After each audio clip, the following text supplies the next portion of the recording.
Hello, welcome to my masterclass on professional communication. The best communicators choose words carefully because every word matters. Communication is the skill that determines your success. Over the next few minutes, we are going to walk through the principles of communication, practical tools you can use today. But more importantly, you will have one question: what is my one message? Let's begin. Great communication is about using the right words in the right way for the right audience. Five principles underpin every powerful message. First, clarity. One idea per sentence. Plain language. If you can't explain it simply, you don't understand it well enough. Second, brevity. Respect people's time. Every unnecessary word weakens your message. Cut your first draft. Third, simplicity. Never use a long word where a short one will do. Fourth, authenticity. People detect inauthenticity instantly. Your words, your tone, and your body language, they all need to say the same thing. Credibility is not built by what you say, it's built by whether people believe you mean it. Fifth, humility and listening. The best communicators are the best listeners. Be genuinely curious about the other person's view before asserting your own. Your challenge this week before you speak or write. Apply all five principles. Ask, what is my one message? Does it sound like a real person? And am I listening or just waiting to speak? The golden thread is the invisible line that connects your opening to your ending. The single idea running through every paragraph that makes your message coherent, compelling, and memorable. The striking start.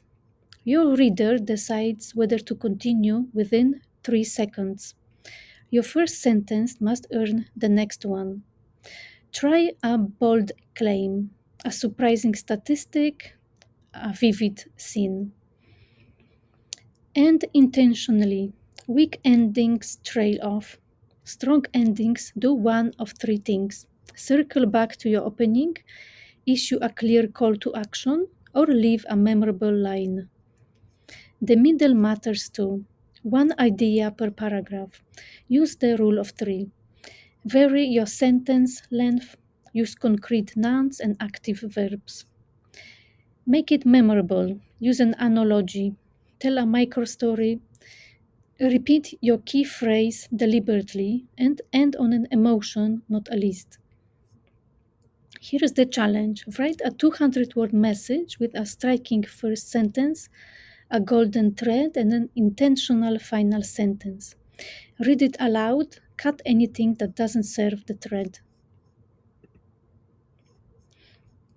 The most powerful structure in journalism is the inverted pyramid. Lead with your most important information: who, what, when, where, and why. Then add detail and context, then background. Your layout is part of your writing. Headers signal structure, white space aids comprehension, bold the key phrase in each section, keep paragraphs to 3 to 4 sentences maximum. Write inclusively, use gender neutral language, avoid jargon and acronyms. Write for the widest possible audience. Clarity serves everyone. Show, don't tell. Specifics prove. Adjectives don't. And remember, good writing is rewriting. Now try this. Take something you are currently writing. Move your most important point to the very first sentence. Remove every passive construction, every non-essential adjective. Count how many words you cut. The human brain is a story processor, not a logic processor. Data is forgotten, stories are remembered.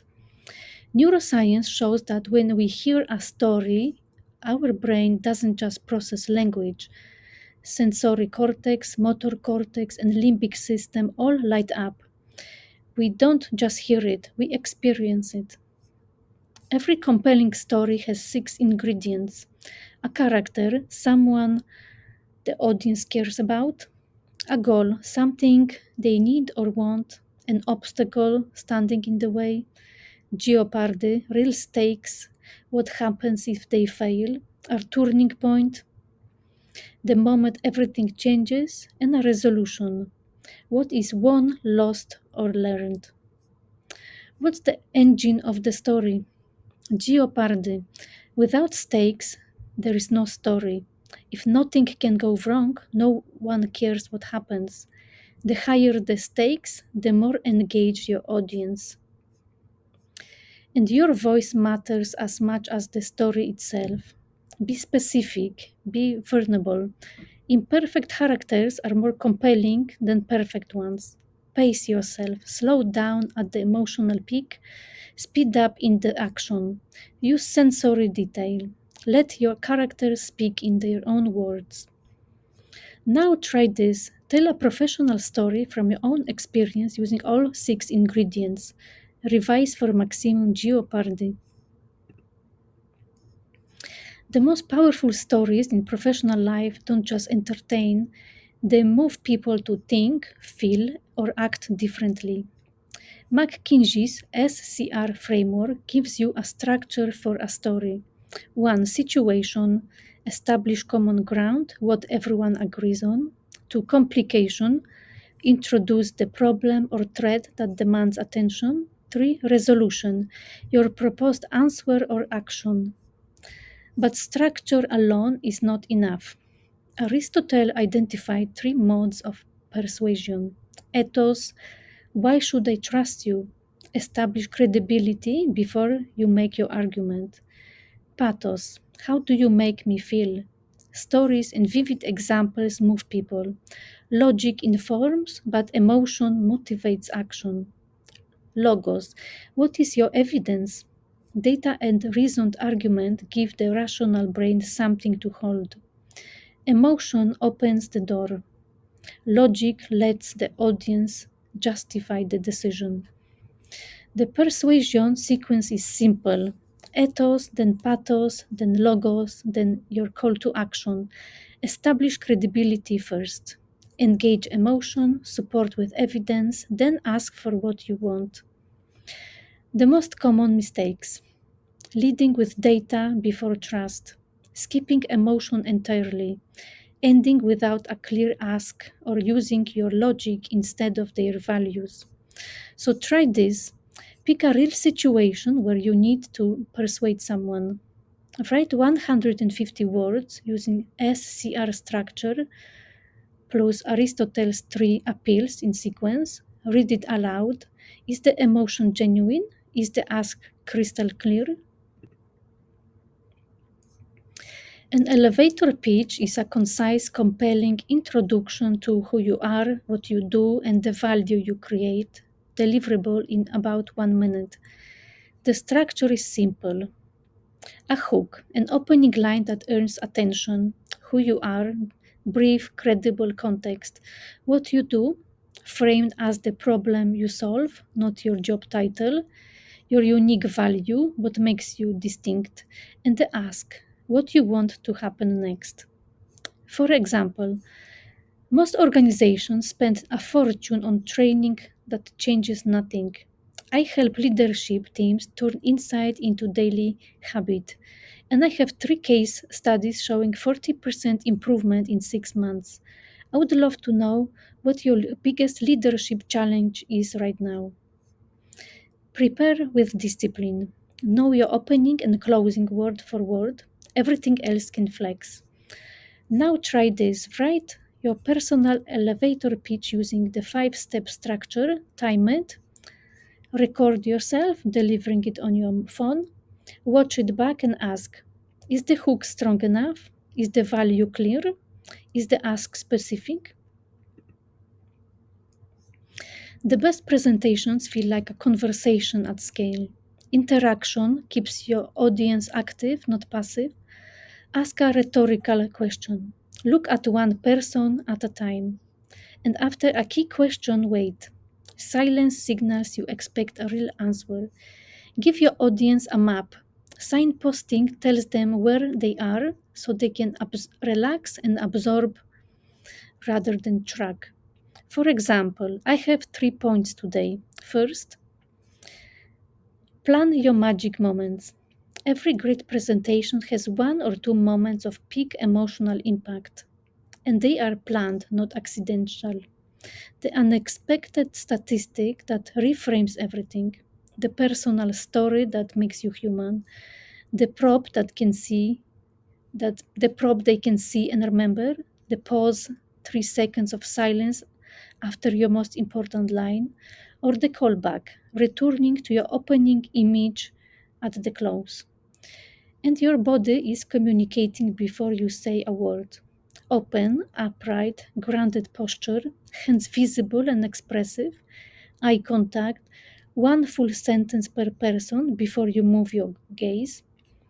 Vary your pace, pitch, and volume. A sudden drop in volume draws people in.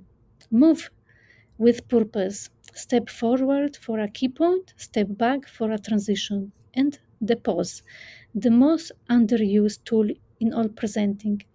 Pause before a key point. Pause after. Silence is never as long as it feels to the speaker. Never now try this. Deliver a 3-minute presentation on any topic you know well. Build in one interaction, 3 signpost phrases, one planned magic moment, and 3 deliberate pauses. Video yourself. Are your hands visible? Do you make eye contact? Where do you use silence well? The message house is your strategic framework for every media appearance. So you stay on message no matter what questions are asked. Agree your headline message, one conclusion, identify 3 supporting pillars, prepare evidence for each, and know your message house well enough to return to it from anywhere. Bridging is the art of acknowledging a question and then moving to your message. For example, that's an important question. And what's really critical here is never say no comment, always bridge. It's not deceptive, it's disciplined. And tone in your invisible message. It communicates your character, your confidence, and your trustworthiness, often more powerfully than the words themselves. In a crisis, lead with empathy before explanation. Acknowledge first, defend never. Avoid corporate coldness.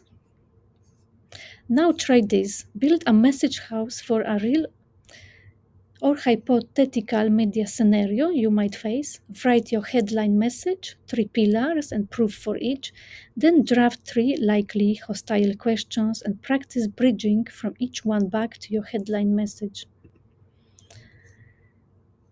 Here's what we have covered. Great communication starts with clarity, one idea per sentence, plain language, and logical structure.